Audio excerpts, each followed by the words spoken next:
여러분 안녕하십니까. 아직도 몸이 정상으로 회복이 덜 된 것 같습니다. 그래도 애들하고 같이 산책을 한번 다녀오도록 하겠습니다.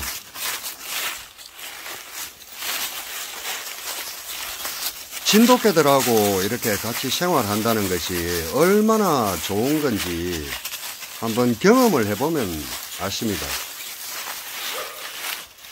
얘들하고 같이 산책을 하고 사료도 주고 물도 주고 이렇게 함으로 인해서 굉장히 생활이 활동적인 생활로 이렇게 유지를 시켜주는 것 같아요.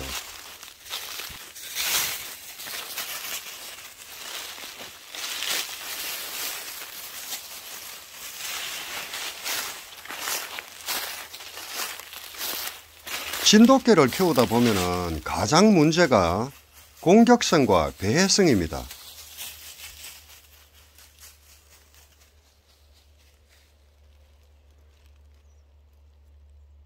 가람아,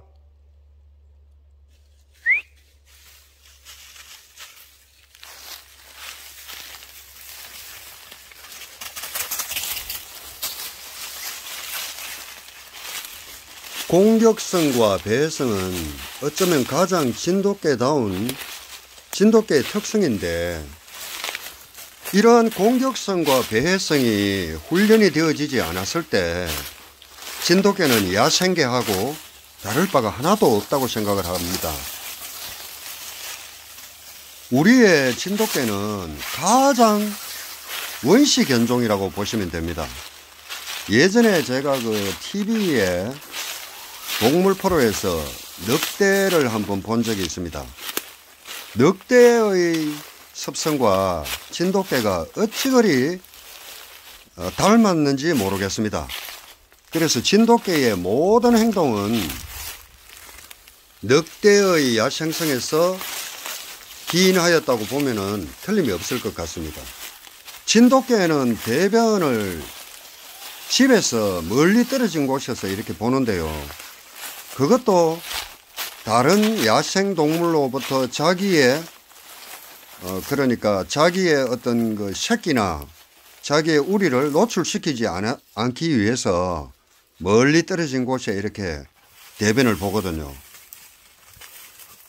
그리고 또 진돗개가 타 견종들보다 회귀성이 아주 뛰어난 것도 늑대처럼 멀리 사냥을 갔다가 막 짐승들을 따라갔다가 다시 집으로 돌아오는 그 능력이 거의 늑대하고 같다고 보시면 됩니다. 그리고 늑대 무리와 같이 얘들도 철저하게 서열사회입니다. 무조건 대장견을 따라서 움직이는 그런 습성이 있어요. 그래서 지금도 제가 산이를 줄로 묶어 놓았는데요. 산이만 멀리 가지 않으면은 얘들은 절대 멀리 가지 않습니다. 대장견 주위에 항상 여기서 그냥 맴돌고 있죠. 산이를 풀어 놓으면은 그냥 산이 따라가 버립니다, 얘들이.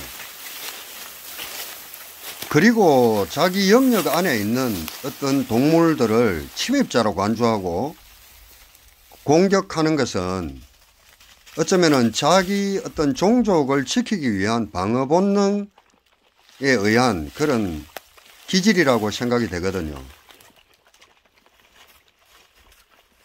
이와 같이 이제 늑대의 야성을 진돗개의 기질과 거의 똑같다고 해도 과장이 아닌 것 같습니다. 그래서 늑대처럼 얘들이 야생에서 살아남기 위해서 그리고 어떤 종족 유지를 위해서 사냥을 할 때도 보면은 얘들이 무리를 지어서 하나는 밑에서 따라가고 둘은 옆으로 돌아가고 하는 걸 볼 수 있거든요. 그래서 무리를 지어서 손쉽게 이렇게 포획하는 것을 볼 수 있고요. 아주 영민합니다. 그리고 사냥할 때도 지 몸을 부상을 최소화하기 위해 가지고 정면으로 들어가지 않고 측면이나 후면으로 돌아가는 것을 보면은 아주 어떤 조심성 있는 이런 것을 볼 수 있거든요. 그리고 한 수키로 떨어진 데 있어도 이렇게 자식이 있는 보금자리로 다시 돌아오려고 하는 이런 기과성, 이런 것들이 참 늑대하고 닮은 것 같아요. 예전에는 진돗개를 이렇게 묶어 놓지 않고 방사해서 키웠을 것입니다. 풀어놓고 키웠을 것인데, 얘들이 만약에 어린아이를 물거나 음식을 훔쳐 먹거나 이렇게 한다면은 얘들이 살아남았겠습니까? 옛날에 우리 어떤 식문화가 모르긴 몰라도 얘들은 곧 죽임을 당했을 것입니다. 덕택에 이런 진돗개의 이런 무차별적인 공격성은 많이 사라지고 주인에게 충성을 다하게 된 것 같아요. 진돗개를 키워보니까 얘들이 어떤 자기네들끼리 서열을 결정할 때를 제외하고는 우리가 일반 사람들이 말하듯이 무조건 일방적이고 무차별적으로 사람을 공격을 한다든지 이렇지는 않은 것 같습니다. 주인이 없는 빈집에 무단으로 들어와서 사람이 없을 때 집으로 돌아오는 사람에게 1차적으로 막 이렇게 경고를 합니다. 그 경고를 무시하고 계속 나가지 않을 경우에는 얘들이 공격성을 드러내는 것을 볼 수 있었습니다. 그래서 진돗개 강아지를 분양을 받을 때도 무조건 어르렁거리는 이런 애들을 분양을 받으면 안 됩니다. 강아지 때부터 지네들끼리 입질하고 어르렁거리는 애들 분양 받으면은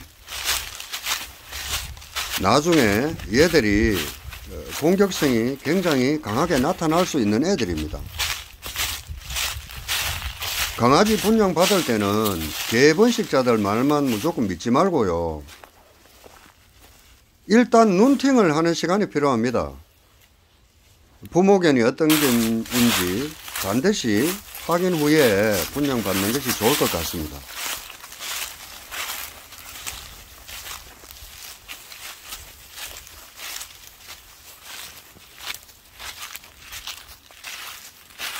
그러면 개를 묶어서 키워야 되는가 방사를 해야 되는가, 참 이게 딜레마인데요. 그래도 저는 묶어서 키우려면은 키우지 말라고 그렇게 말하고 싶습니다. 방사를 해보면은 대번에 표가 납니다. 철저하게 서열을 따르는지, 어떤 상황에서도 주인의 통제에 따르는지, 이게 대번에 표가 나요.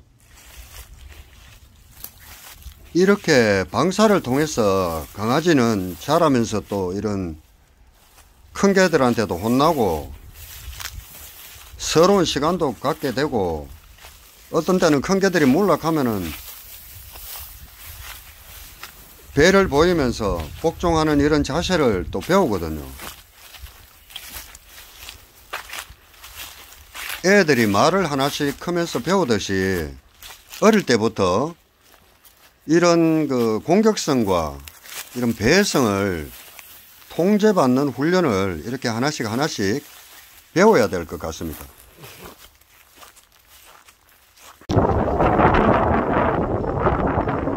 갑자기 바람이 많이 불고 눈발이 날리기 시작합니다. 산의 날씨는 이렇게 갑자기 변덕스럽습니다. 지금 눈바람이 굉장합니다.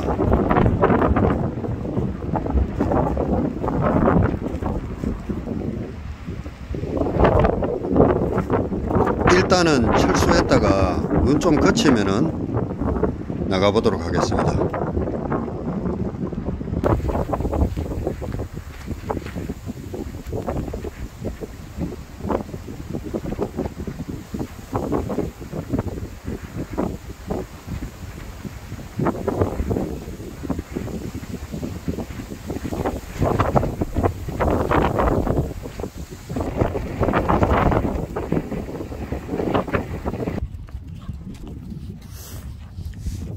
눈도 이제 그치고 애들하고 조금 더 산책을 하고 오겠습니다.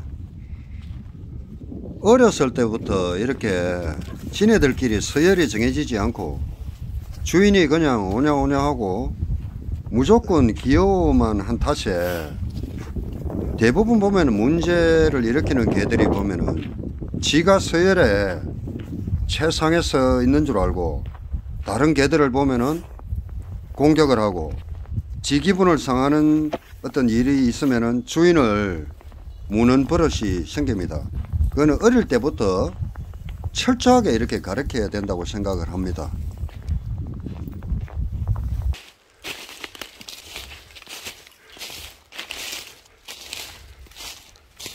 이리와, 이리와. 산이.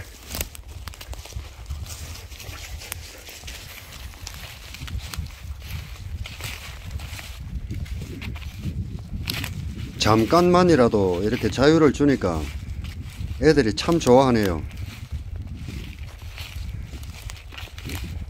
얘들에게 중요한 것은 언제나 현재뿐입니다. 우리가 살아가는 것도 과정일 뿐이라고 생각합니다. 그러나 그 과정이 참 중요하겠지요. 얘들과의 이러한 과정을 좀 더 즐기고 들어가겠습니다. 이제 영상을 마무리할까 합니다. 끝까지 시청해 주셔서 대단히 감사합니다.